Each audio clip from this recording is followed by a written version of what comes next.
Bradesco Esportes FM, as histórias do futebol, com Milton Neves. Oferecimento Telecena. O Brasil todo vai comemorar com a nova Telecena de Independência. Mais de 50 mil pessoas vão ganhar. Compre a sua. E Cerezer Times. Uma comemoração campeã com o seu time do coração. Se beber, não dirija.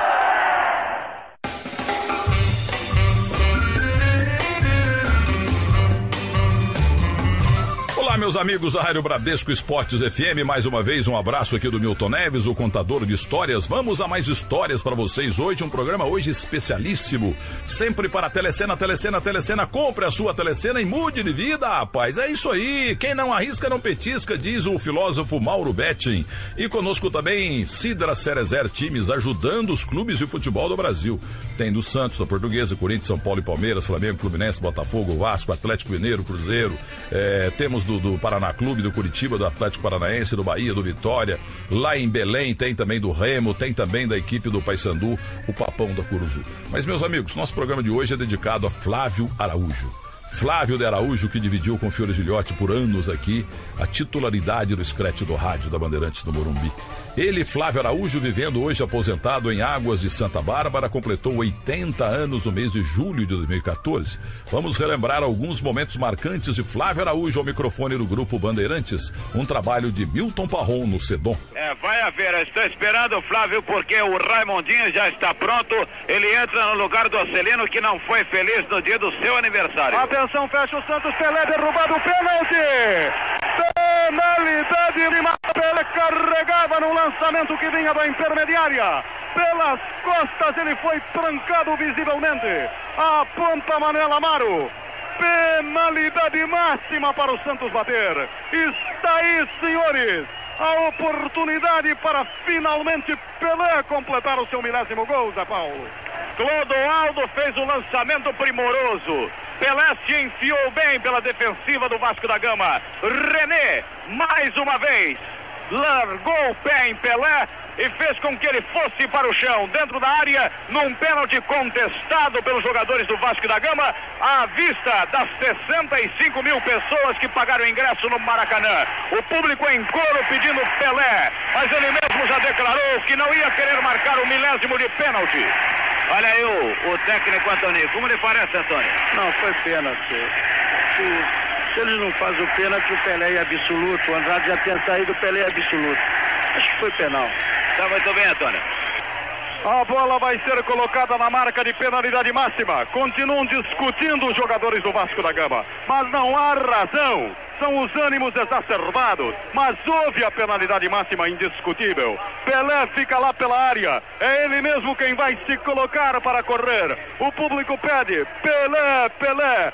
Todo o time do Santos volta para o campo de defensiva. É uma expectativa mais do que nervosa, que deixa todo mundo de cabelos arrepiados. É como se fosse se decidir um campeonato mundial de futebol. É uma carreira extraordinária que se aproxima de uma marca excepcional. É o maior jogador do mundo, que já fez 999 gols. A marca que ninguém alcançou, que está às portas de conseguir a marca dos 1000 gols. E tem à sua frente um pênalti. É sempre aquele lance nervosíssimo de um jogo de futebol. É sempre aquele lance que deixa qualquer jogador, por mais tarimbado, por mais experiente que seja, totalmente nervoso. Vejamos como vai se comportar Pelé. Andrada pelo centro do gol. Ele espera que o juiz determine. Manuel Amaro vai apontar. Mauro Pinheiro capricha na cronometragem. Atenção, expectativa do Brasil e do mundo. Vai correr para a bola Pelé. Os fotógrafos tentam entrar em campo. O juiz vai expulsar o fotógrafo que se aproxima. Uma multidão está atrás do gol de Andrada.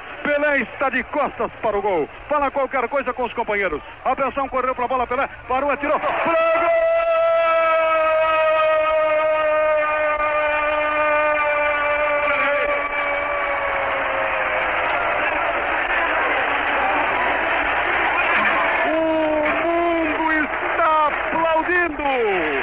Personificado no público que toma as dependências do Maracanã. É o aplauso de todos nós.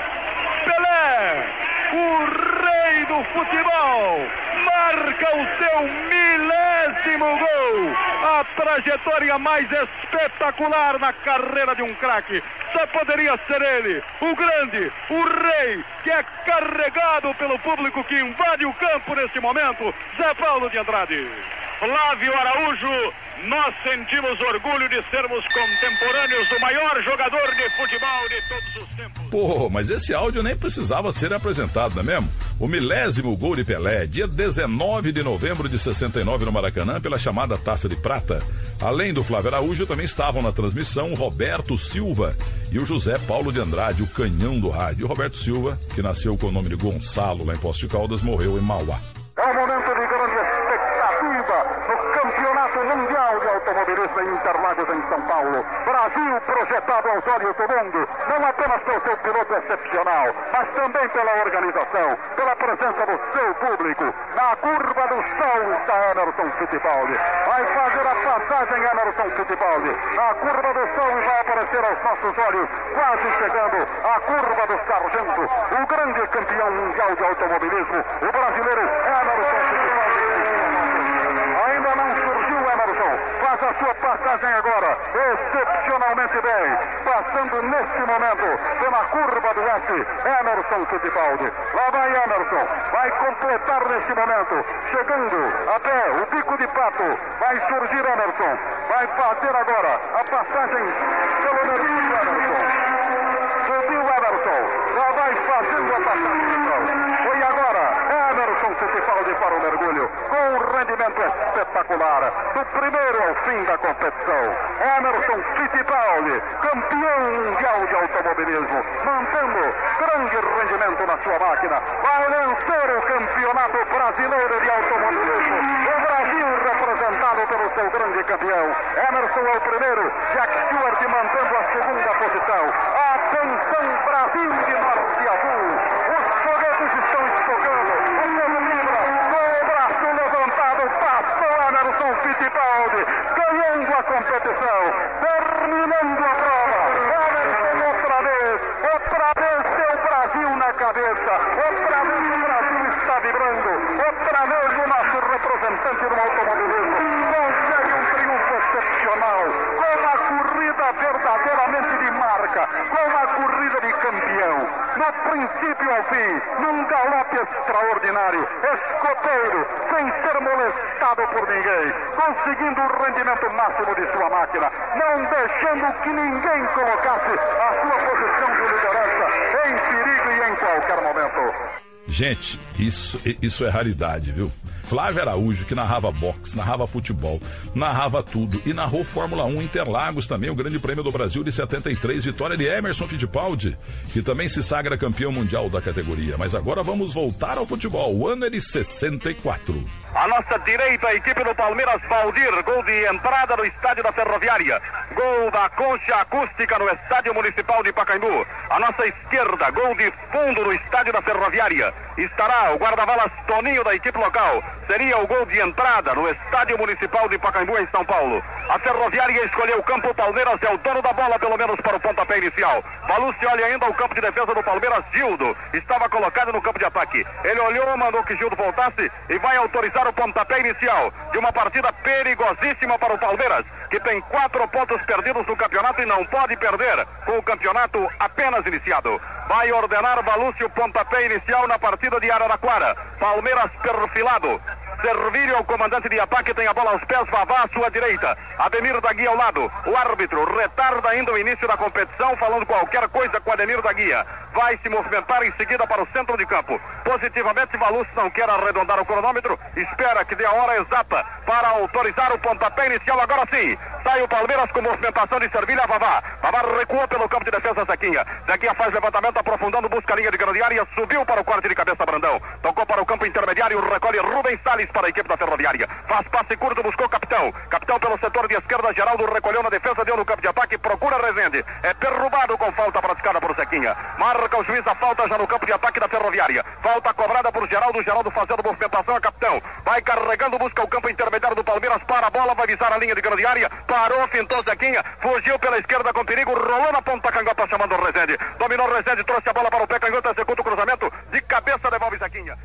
Subiu para o corte de cabeça Brandão. Tocou para o campo intermediário. Recolhe Rubens Salles para a equipe da Ferroviária. Faz passe curto, buscou o capitão. Capitão pelo setor de esquerda. Geraldo recolheu na defesa, deu no campo de ataque. Procura Rezende. É derrubado com falta praticada por Zequinha. Marca o juiz a falta já no campo de ataque da Ferroviária. Falta cobrada por Geraldo. Geraldo fazendo movimentação a capitão. Vai carregando, busca o campo intermediário do Palmeiras. Para a bola, vai visar a linha de grande área. Parou, fintou Zequinha. Fugiu pela esquerda com perigo. Rolou na ponta canhota chamando o Rezende. Dominou o Rezende, trouxe a bola para o pé canhoto. Executa o cruzamento.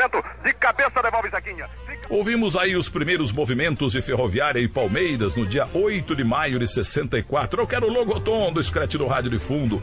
Partida disputada no antigo estádio Ademar de Barros, Morada do Sol de Araraquara. Além do Flávio Araújo, estavam na transmissão Mauro Pinheiro, que está no céu, Étel Rodrigues, que está no céu, e Borg Júnior, que está aqui em São Paulo. A arbitragem foi de Anacleto Pietrobon, o Valucci, que morreu também, e a partida válida pelo Campeonato Paulista. Todos esses citados, todos, Flávio Araújo, Mauro Pinheiro, Étel Rodrigues, Borg Júnior, Anacleto Pietrobon, todos estão na sessão que fim levou do maior portal de memória da imprensa esportiva do mundo, terceirotempo.com.br. Garimpe lá, mas consulte um médico regularmente porque vicia. Vamos ouvir mais um trecho desse jogo. Dribla Paulinho e deixa a bola no campo de defesa parando o Ademir da Guia. Ademir vem trazendo, vai combinar com o Zequinha. Dá-lhe a bola no pivô da intermediária Esmeraldina. Faz levantamento, visa a intermediária contrária. Sobe Vavá com o Rodrigues, leva melhor, tocou a Servilho. Servilho parou, deixou a Vavá. Vavá tenta engatilhar, não pode, está de costas, sem recuar, entregando a Ademir. Ademir prepara o pé direito, faz movimentação a Servilho. Servilho preparou para Reinaldo, fuzilou. Gol!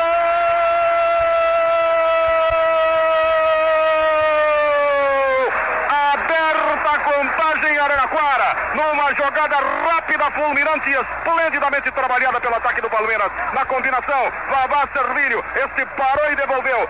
Reinaldo na corrida fuzilou de pé canhoto de fora da área. Foi uma bomba aos 2 minutos de jogo. Contagem aberta na cidade de Araraquara.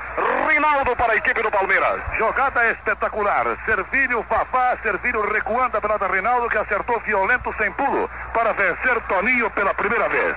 Outra saída no jogo agora por parte da Ferroviária. Movimentação na direita para o Paulinho. Paulinho Alencar. Alencar tenta a fuga. Rádio Bandeirantes de São Paulo em ondas médias e curtas. Comanda a cadeia verde e amarela norte e sul do Brasil. Com cultura de Ribeirão Preto, educadora de Campinas. Aparecida, difusora de Piracicaba. Palmeiras, campo de ataque, bola com Vavá. Vai carregando, fuzila pro gol, bate a bola no poste. Voltou, tocou Zé Maria, salvando a situação, aliviando, tocando para o campo intermediário. Recolhe Paulinho, trabalha no campo de defesa. Vai descer buscando o campo de ataque, tem Ademir da Guia pela frente. Tenta soltar pela ponta direita, Thales desvia. A bola se perde para fora de campo. O Flávio Araújo está narrando este jogão do Verdão. E você ouviu que o gol palmeirense marcado por Rinaldo, ponta esquerda, que veio um dia do Náutico em 64 para o Parque Antártica, saiu no comecinho da partida. E o Vavá, o peito de aço que está no céu, ainda acertou a trave da Ferroviária, que antigamente era um timaço. Mas os times do interior eram danados e a Ferroviária chegaria ao empate. Valdir, bola descendo pelo campo intermediário da Ferroviária, subiu, cabeceando Servilho, visando Vavá, pescoço para o corte, Geraldo, o juiz apontou, falta de Vavá, tentando tirar o Geraldo da jogada quando este passava a velocidade na antecipação, cobrou o próprio Rodrigues, Rodrigues faz movimentação à frente, pisando Rubens Salles, bateu o Reinaldo, faz levantamento em profundidade, visou Alencar, passou por Valdemar, está sozinho, sai o goleiro, preparou para o pé esquerdo, pra gol!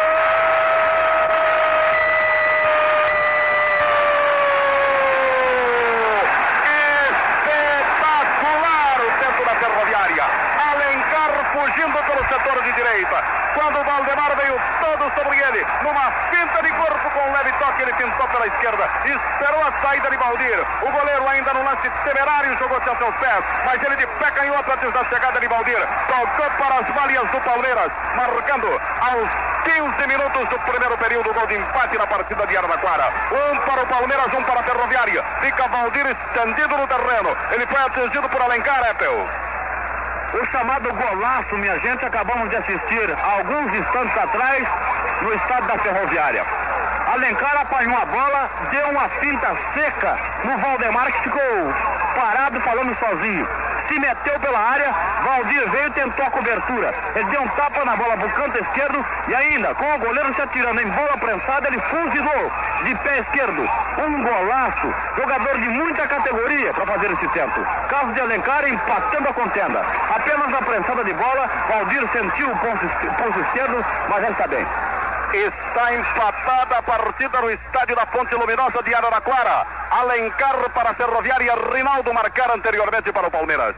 Gol marcado aos 15 minutos de Alencar. Um para a Ferroviária e um para o Palmeiras, outra saída no jogo. Movimenta-se a Ferroviária pelo campo de ataque. Tá vendo? Empate da Ferroviária através de Alencar. Alencar que jogou no Palmeiras também e foi campeão brasileiro em 59 pelo Bahia contra o Santos, o Alencar. O Alencar também mora no céu.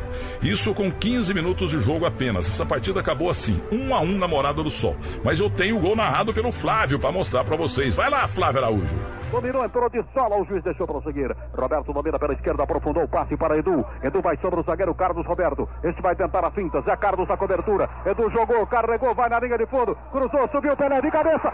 Gol!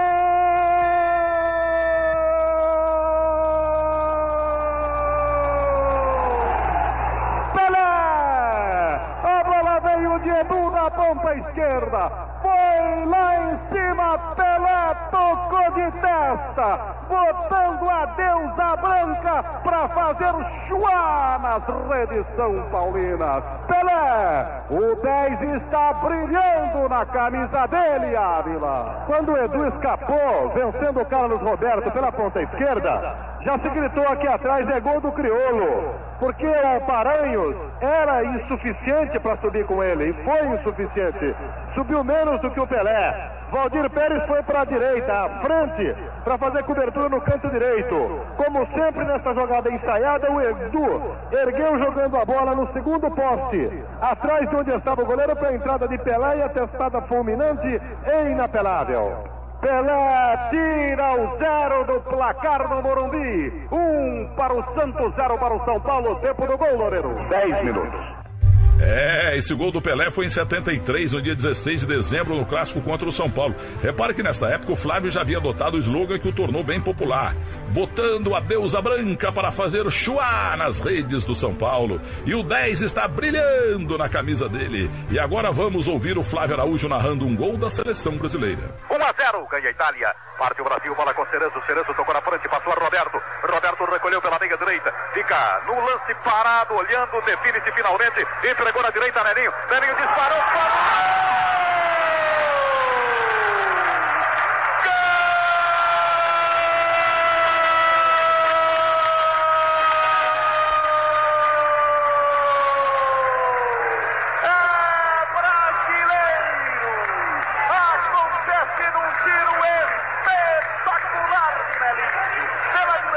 Ele penetrou numa bola que parecia quase perdida. Ensaiou a sua bomba. Ela partiu com um efeito incrível. Foi fazer um chuá nas redes da Itália. Nelinho, o homem do foguete, o homem do canhão.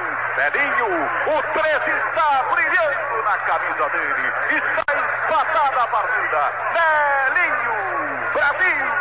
1 para a Itália, 1 para a equipe do Brasil, Roberto. De fora da área, bateu violentamente com o lado externo do pé direito. A bola com curva, enganou Sossi, que esparramou-se no ar. Bateu na lateral da rede pelo lado de dentro para estufar o barbante. Era o empate do Brasil, no momento em que saía Cerezo e entrava Rivelino, camisa 10, Flávio.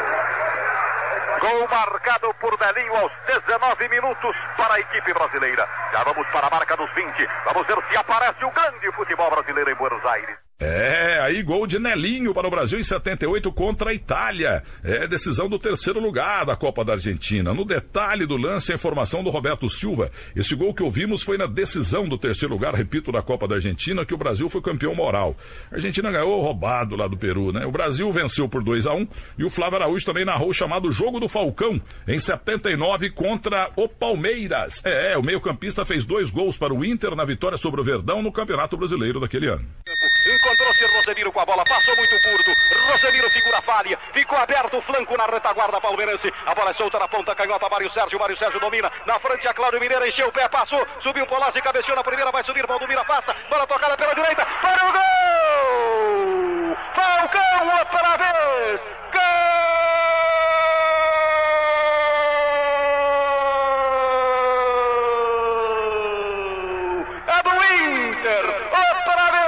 confunde a retaguarda do Palmeiras. A bola já estava dominada quando foi devolvida mal por Pires. Falcão pegou da direita, encheu o pé direito, botando a deusa branca para fazer suar as redes do Palmeiras. Falcão, cracão de bola, marca o terceiro do Inter. O 5 está brilhando na camisa dele. O detalhe, Flávio Avaldo. Louve-se a presença de Falcão, é óbvio que viu o gol à sua frente, não desperdiçou. Gilmar caiu para o lado esquerdo, ele bateu quase no centro do gol, mas louve-se também a participação de Cláudio Mineiro, que entrou pela ponta esquerda, fez o cruzamento. O zagueiro Pires, o médio volante Pires, subiu com o jogador Valdomiro. Muito bom, né, gente? Mas agora eu tenho mais um trecho dramático da história de Corinthians e Palmeiras, narrado pelo Flávio Araújo. Foi em 67. O Corinthians vencia por 2-1 até aos 45 do segundo tempo, até que... Deixa o terreno, swing, Palmeiras com 10. Tempo regulamentar esgotado na partida. Parte o Palmeiras para o campo de ataque. A sua marca dos 45 minutos no período complementar. 2 para o Corinthians, 1 para o Palmeiras. Parte o Corinthians com Gilson Porto. É contido, brecado, dominado. Breca, Dario. Dario parte na contra-carga palmeirense. Pode ser a última do jogo. Vem correndo pela direita. Fica Galhardo sozinho pela ponta. Ele vai tentar César pelo miolo. César muito marcado na bola. Zequinha recolhe. Hinaldo está solto, engatilha, dispara. Gol!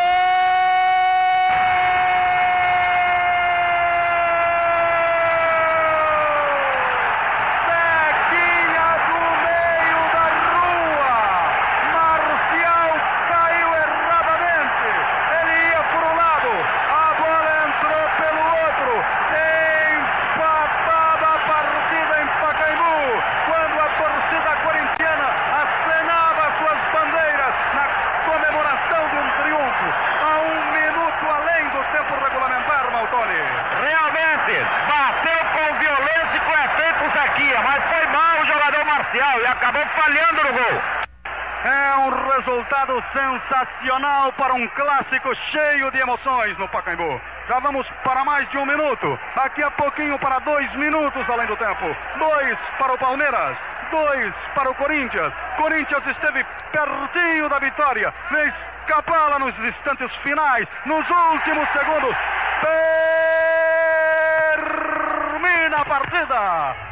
É, Zequinha, que hoje mora no céu, morreu em Olinda, reserva da Copa de 58 do médio volante Zito no Chile, fez o gol de empate do Verdão.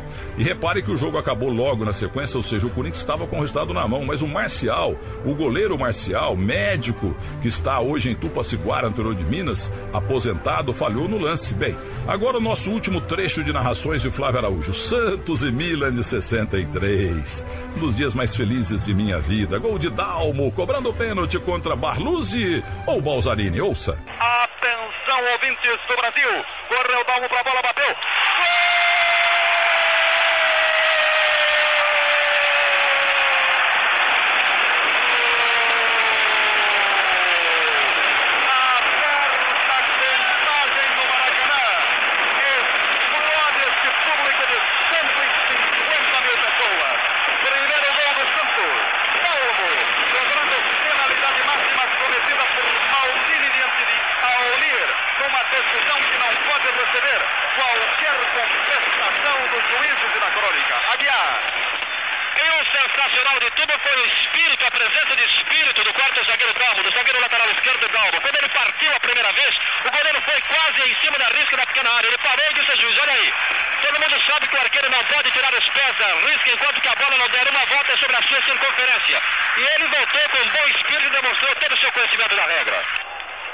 Sai a equipe do Milan descendo para o campo de ataque, lançamento feito a Mazola pela meia direita, tenta a penetração, perdeu para a meia. Desce a bola, subiu o Pepe, não alcançou, vai subir agora disputando com o adversário que é Pelagalli, melhor para Pepe, a bola volta, ficou com Trebe, Trebe levanta buscando a linha de grande área, sobe Dalmo disputando com Mora, melhor para Mora, Mora domina na ponta direita, tenta a passagem, passa espetacularmente por Dalmo, fecha até a linha de fundo, executa a finta, chuta para o gol, cata Gilmar no centro da cidadela santista. Uma furada espetacular de Benítez que propiciou a defesa de Gilmar, quase Benítez com apenas um sutil toque poderia ter feito gol. Tempo regulamentar esgotado na partida de Maracanã. Lenços brancos acenados pelo público presente. Santos próximo ao título.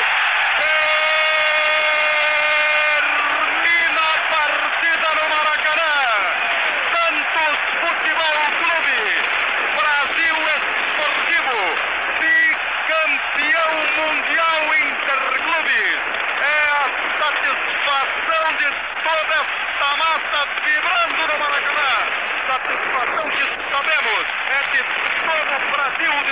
Azul. Brasil, Mundial, Interseleções, Interclubes. Fica agora a festa lá no gramado, onde tudo é abraço, onde tudo é festa, com a reportagem volante com Ethel Rodrigues e Luiz. Que maravilha! E o público carioca levou o Santos ao título. A chuva também ajudou no segundo jogo. Que maravilha! Flávio Araújo narrando o bicampeonato mundial do Santos, agora oficializado pela FIFA. E antes do intervalo, nosso cumprimento dominical a Flávio Araújo, com o Roberto Silva anunciando aquele que anda em cima da bola, ó. O ouvinte da Bandeirantes e da cadeia verde-amarela norte e sul do Brasil, a partir de agora vê o jogo, porque o escrete do rádio manda campo para a melhor transmissão de Palmeiras e São Paulo.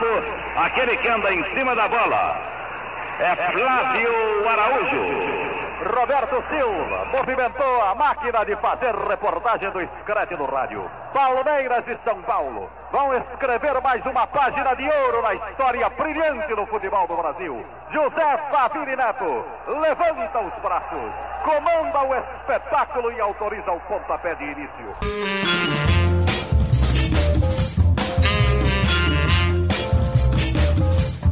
Muito bem, estamos de volta. Milton Neves, contador de histórias para Sidra Cerezer Times e para Telecena. Voltamos com as nossas histórias e nesse dia em que estamos homenageando o Flávio Araújo, vamos saber o que ele anda fazendo lá em Águas de Santa Bárbara, no interior de São Paulo, aos 80 anos de idade. Conversei com ele outro dia mesmo. Ô Flávio Araújo, você até que não era ruim não, hein? Tava para quebrar o galho, né? Tava para quebrar o galho. Mas na época existiam tantos grandes locutores esportivos que um a mais não fazia tanta diferença, né? Não, mas você era bom demais, cansei de ouvir você em Muzambinho. Flávio Araújo em cima da bola, você dividindo com o Fiore Gilhote aqui no Scratch do Rádio, uma das maiores fases do rádio esportivo do Brasil e do mundo, até porque até hoje ninguém narra futebol pelo rádio melhor do que o narrador brasileiro, e você é um sujeito extraordinário. Você precisa ver o que o Ulisses Costa falou de você aqui no meio de semana. E a gente reprisa todo domingo de manhã trechos das suas narrações e hoje uma conversa mais comprida e ouvimos uns gols aí, né? Tá vendo? Matando saudades. Você vive onde hoje, Flávio? Ô Milton, eu vim morar em Águas de Santa Bárbara, uma estância hidromineral, com muito boa água, com muita tranquilidade, para ficar aqui a minha reta de chegada na tranquilidade, talvez curtindo uma solidão a dois, mas você faz com que eu seja sempre lembrado.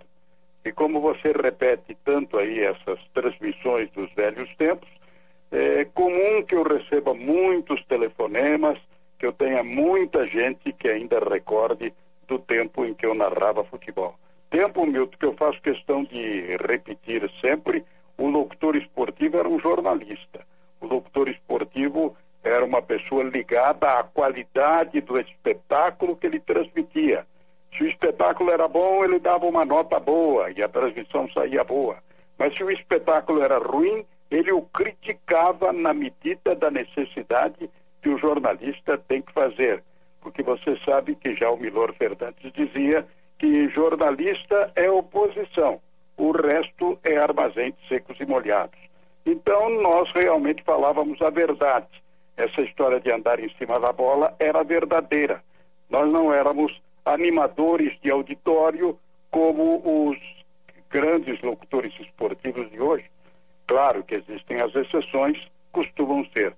Foi uma época em que, se havia pênalti contra a seleção brasileira, nós dizíamos que era pênalti. E se o pênalti a favor não fosse pênalti, nós dizíamos também. Hoje é completamente diferente. Mas é assim mesmo a vida segue e temos que aceitar aquilo que se considera, vamos colocar entre aspas, no meu ponto de vista, a evolução. Mas é assim mesmo. Nós procurávamos transmitir o espetáculo do jeito em que o espetáculo se desenrolava. E acredito que eu tenha cumprido a minha missão. De acordo? Sem dúvida. Ô Flávio Araújo, quem é que inventou o slogan Flávio Araújo em cima da bola? Foi o próprio Roberto Silva. Foi o próprio Olho Vivo no início das transmissões esportivas, quando me passava o microfone. Ele criou um slogan, o Alexandre Santos criou um outro slogan, o Mauro Pinheiro criou um outro slogan, mas foi esse efetivamente o que pegou. O ouvinte da Bandeirantes e da cadeia verde e amarela norte e sul do Brasil, a partir de agora vê o jogo, porque o Scratch do rádio manda campo para a melhor transmissão de Palmeiras e São Paulo, aquele que anda em cima da bola. É Flávio Araújo. Roberto Silva movimentou a máquina de fazer reportagem do Scratch do rádio. Eu gostei muito também de máquina de fazer reportagem, porque era um trombolho, né? Tinha repórter magrinho que não conseguia segurar aquele trombolho, que eu tenho tantas e tantas fotos na sessão que levou do maior portal de memória da imprensa esportiva do mundo, terceirotempo.com.br. E o Roberto acabou de chamá-lo como o homem que anda em cima da bola. Tem uma velha história com respeito ao tamanho dessa máquina. Estreava na Bandeirantes um repórter vindo do Mato Grosso, e eu não vou me lembrar o nome neste exato momento. Mas o Edson Leite, lá em cima, dentro da sua maneira de transmitir, disse: e neste momento vamos movimentar o nosso repórter volante. Fala, repórter volante. Silêncio. O Edson falou mais 2, 3 palavras. Fala, repórter volante. Silêncio. Na terceira vez em que o Edson chamou, ele entrou lá debaixo e disse: Edson, aqui fala fulano de tal, repórter volante, ainda mais esta máquina tão pesada que eu estou carregando, não fala sozinho. No dia seguinte ele voltou para o Mato Grosso. Tá vendo? E agora me diga uma coisa, você fez aniversário sexta-feira, né, meu caro Flávio? Terça-feira a gente muda a idade. Depois de uma certa época, você não faz mais aniversário, você muda a idade. Na verdade, a quantidade imensa de familiares que eu tenho, principalmente de netos, pensou em fazer uma reunião em torno do assunto, mas eu brequei essa possibilidade. Prefiro ficar aqui, muito embora tenha recebido a visita, por exemplo, do meu irmão, do Chico de Assis, que continua fazendo dupla comigo em muitas oportunidades, e também do meu filho Adriano, que você bem o conhece, e que na verdade foi, se não me engano, quem o colocou no Agora, não foi? O Adriano era executivo lá do Agora São Paulo da Folha, e um dia ele aparece. Eu nem sabia que você tinha um filho chamado Adriano. Fiquei muito amigo dele, e eu comecei a fazer a coluna pelo Arnaldo Branco, que me convidou, Nelson Nunes, o pessoal do Diário Popular, hoje Diário da Noite. E eu nunca fui descrever, sabe? Eu tô até mais ou menos, aí tô escrevendo no Placar, no Agora São Paulo, graças ao teu filho. E também fiz até uma página, uma meia página na Folha de São Paulo, na página 3, que foi uma das maiores honras da minha vida outro dia, falando sobre sim ou não a respeito do chip da bola. Foi um grande... Eu tenho 63 anos, vou fazer agora quarta-feira. E você é um menino. E essa folha, essa matéria na Folha que eu assinei foi um dos grandes troféus da minha carreira. Eu me senti como um juvenil. Mas o Adriano chegou lá e me convidou para me tirar do Diário Popular para ir para Agora São Paulo. O Diário Popular ficou bravo e tal, mas eu fui para lá, já está fazendo uns 15 anos. E a minha página Terceiro Tempo lá, segundo o Nilson Camargo, é a mais lida do jornal. A gente põe lá a opinião da época, do dia, tem o Personalidade, que hoje é o Mauro Betti, que era palmeirense, agora virou corintiano. E hoje... Também você não precisa explicar, porque eu a vejo todos os domingos. Então dá uma olhada aí, talvez você não tenha chegado ainda, vai chegar daqui a pouco, porque hoje eu coloco com o Tufano Silva, um dos meus companheiros lá do portal Terceiro Tempo, ele bota uma foto de cada programa de televisão que eu fiz. Porque eu sou do rádio, mas de 99 para cá eu fiz trocentos programas de televisão e ele pensou as fotos todas, a página ficou linda. Tô lá até hoje, já faz uns 15 anos, graças ao Adriano, teu filho, muito obrigado a ele. E cadê ele? Adriano está em Ribeirão Preto, com seu escritório de publicidade, que tem filiais em Campinas e em outros locais por aí, em grande atividade. Muito embora saiba que o mercado publicitário atualmente anda bastante deficitário. Não para o Milton Neves, eu vi a relação dos seus anunciantes agora há pouco e sei que você continua realmente amealhando um extraordinário grupo de patrocinadores pela sua capacidade de trabalhar, evidentemente. Mas o mercado publicitário não está vivendo uma fase de euforia, como você sabe. A gente na carreira, você sabe melhor que eu, a gente tem bons e maus momentos, entendeu? Agora, num segmento, não falha. Programa meu de rádio e televisão não dá prejuízo. Nunca deu e não dá prejuízo. Agora, o Flávio Araújo, Falando de uma coisa maravilhosa da tua carreira que eu sempre lembro aqui, porque eu ouvi no meu radinho GE lá em Muzambinho. Você é o cara que teve o maior ibope esportivo do rádio brasileiro de todos os tempos desde Marconi? Numa transmissão individual, sim. A transmissão da luta do Éder Joffre em 1965 em Nagoya teve a maior audiência no Brasil de uma transmissão individual. É claro que ela não ganhou do grupo que transmitiu a Copa do Mundo de 58, quando eram muitas emissoras e muitos locutores. Mas eu transmiti sozinho, pela Bandeirantes e pela Pan-Americana, de então, a luta do Éder Joffre contra Masahiko Harada, o Fighting Harada, como era conhecido. Essa luta teve 320 emissoras em cadeia por circuito telefônico, mais aquelas que pegavam o som das outras nas circunvizinhanças.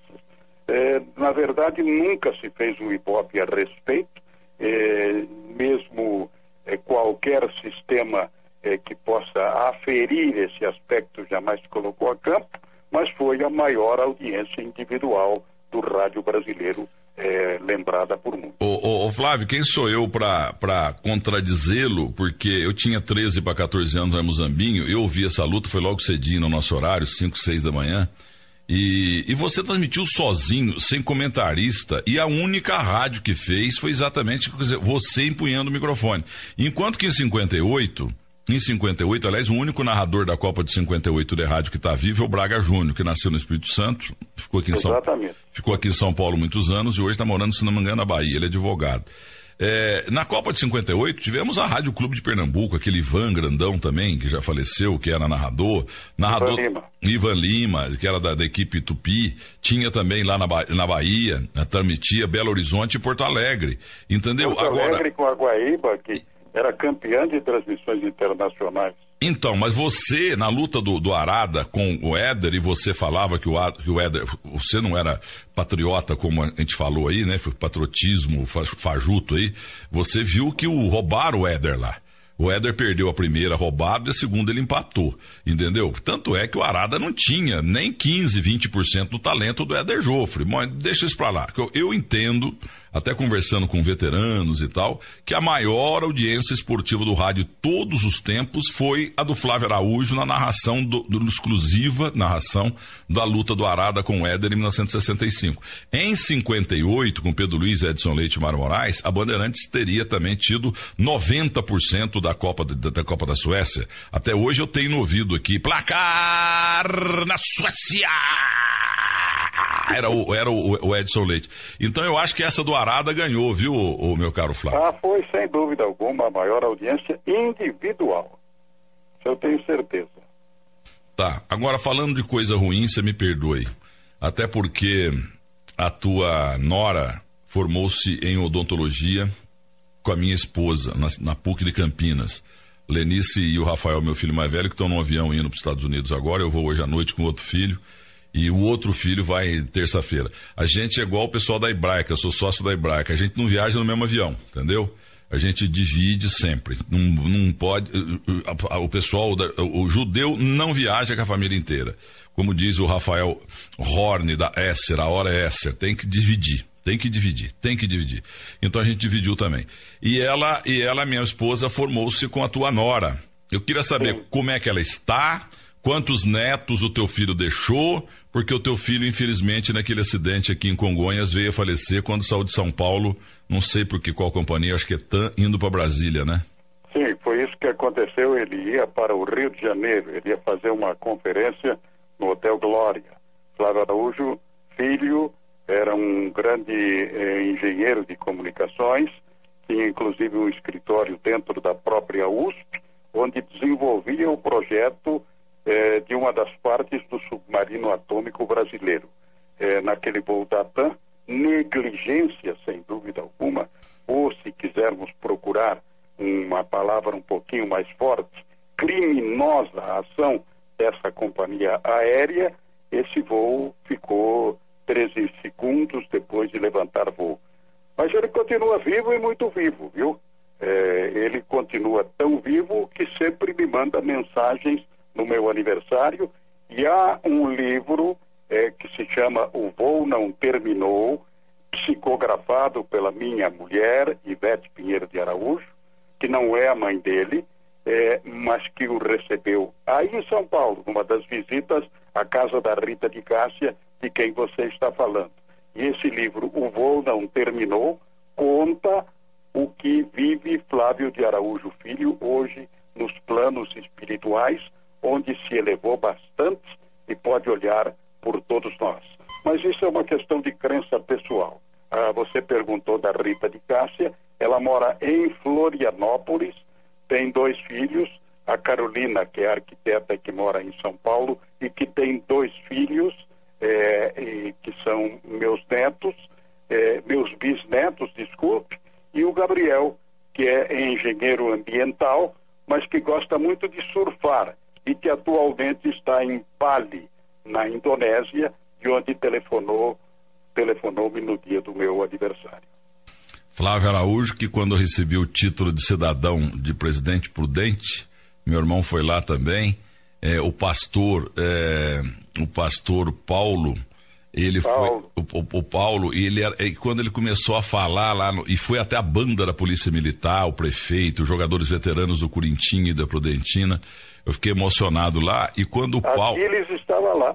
E quando o Paulo começou a falar, ele é um grande pastor evangélico, e o Paulo começou a falar, ele falou assim, o Milton, eu vim aqui, Miltinho, porque eu sou o Paulinho Sapim.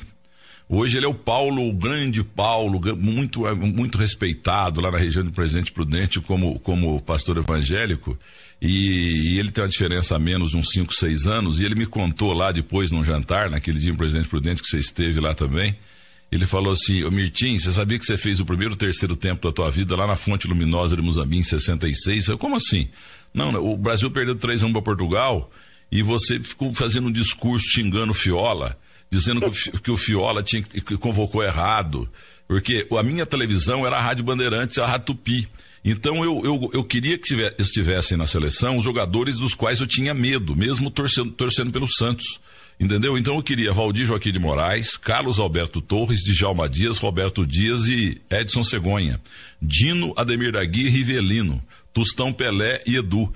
Esse time, eu garanto que teria ganho a Copa do Mundo. Então ele me falou, o Paulo, que eu fiz ele era molequinho, eu tinha 12 anos, ele tinha uns 7, mas ele acha que eu fiz o primeiro e terceiro tempo da minha vida na Fonte Luminosa xingando o Fiola em 1966. Eu fiquei emocionado com isso, viu, lá em Presidente Prudente e também com a tua presença.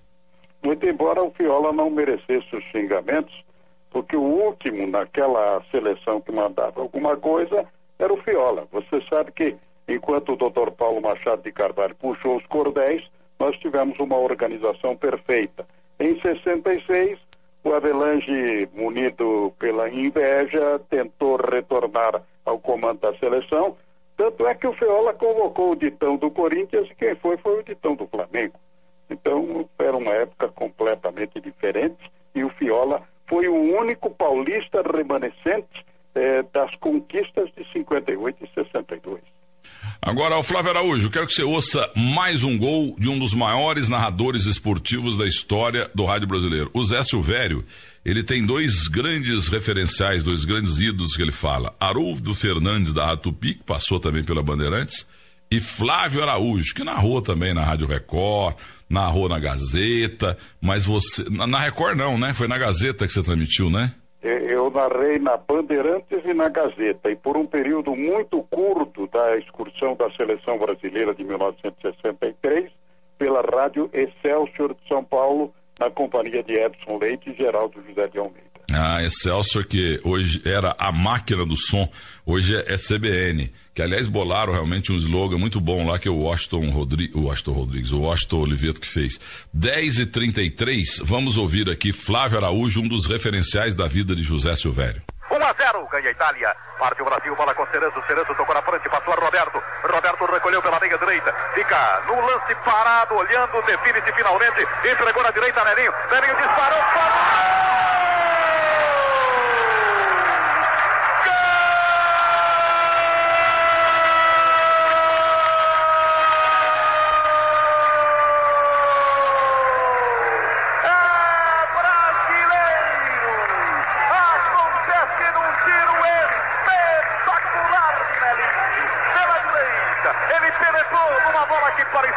perdida. Ensaiou a sua bomba. Ela partiu com um efeito incrível. Foi fazer suar nas redes da Itália. Belinho, o homem do foguete, o homem do canhão. Belinho, o 13 está brilhando na camisa dele. Está empatada a partida. Belinho, Brasil. 1 para a Itália, 1 para a equipe do Brasil, Roberto. De fora da área, bateu violentamente com o lado externo do pé direito. A bola com curva, enganou Sofik e esparramou-se no ar. Bateu na lateral da rede pelo lado de dentro para estufar o barbante. Era o empate do Brasil no momento em que saía Cerezo e entrava Rivelino, camisa 10, Flávio. Esse gol aí foi na Copa das Nações do bicentenário dos Estados Unidos em 1976. Não foi o do Nelinho? Esse gol aí foi a decisão do terceiro lugar na Copa do Mundo de 78. Na Argentina. 78, desculpe. Em 76... Inclusive há um detalhe a ser acrescido. Era tão perfeito o comando dessa seleção que nesse momento em que o Roberto está anunciando a entrada do Rivelino no lugar do Cerezo, o Rivelino entrou na marra. O Rivelino levantou-se do banco de reserva sem esperar ordem de ninguém, adentrou-se pelo gramado e foi substituir o Cerezo. Ô, louco. Dessa maneira que o Rivelino entrou, e depois ele faria inclusive o gol da vitória brasileira. Na marra o Cláudio Coutinho então, hein? Cláudio Coutinho que não levou o Falcão. Mas eu lembro de um gol do Nelinho também, no bicentenário dos Estados Unidos, 76, eu nunca vou esquecer desse torneio, porque eu era o plantão esportivo. Naquela época que o plantão, antes do advento do terceiro tempo no rádio, em 82, o plantão esportivo, tanto é que o Fausto Silva não quis ficar no plantão esportivo, eu que entrei no lugar dele. Ele falava, eu não cabo na cadeira do Narciso Diniz, eu não tô cabendo, meus mores, eu não tô cabendo. Ele era gordão, não cabia mesmo na cadeira do Narciso Diniz, mas não queria ser plantão. Plantão era o cocô do cavalo do bandido, só entrava no ar, tinha uma figura que não existe mais, quando saía do ar a rádio, quando caía a linha. Hoje não cai mais com a alta tecnologia. Então, mas o Alexandre Santos também soube valorizar tremendamente. Não, o plantão esportivo, sim, o plantão esportivo, ele foi maravilhoso, tanto é que eu o imitava, eu tenho até uma gravação aí, você vai pegar pra mim, Nelson Volta, da Rádio Continental de Moçambique, eu tentava imitar o Alexandre Santos.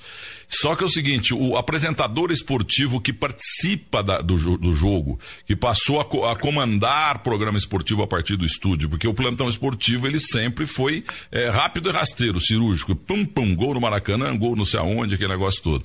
Mas enfim, o Alexandre Santos foi maravilhoso, gostei muito do Paulo Edson, Mané Ramos da Tupi, que morreu lá em Sorocaba, deixou só um filho. Manuel Ramos Pinto, torcedor do Santos, o português, morreu em Sorocaba, deixou só um filho, que era investigador de polícia e tal.